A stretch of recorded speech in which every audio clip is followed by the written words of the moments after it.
Greetings, Mark Brown. You're going to be looking at how we can actually remove a file from Google Slide, right? You can right click on this and open it, or you can go down in your click and it come up. So this itself is Google Slide. So if you notice, these are a template and the recent. So these are what definitely want to move one of them, all right? So definitely what you can do to remove them is simple. So what you can do, put the cursor on it, right click. Notice you right click, you notice you rename.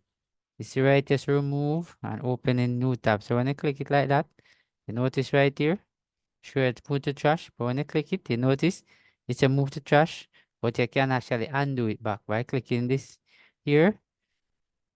And as I notice it's undo. Alright, so I'm going to right click again and remove it.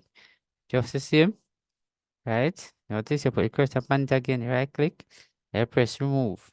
So that's exactly how you remove a file right here in your Google Doc, your Google Slide.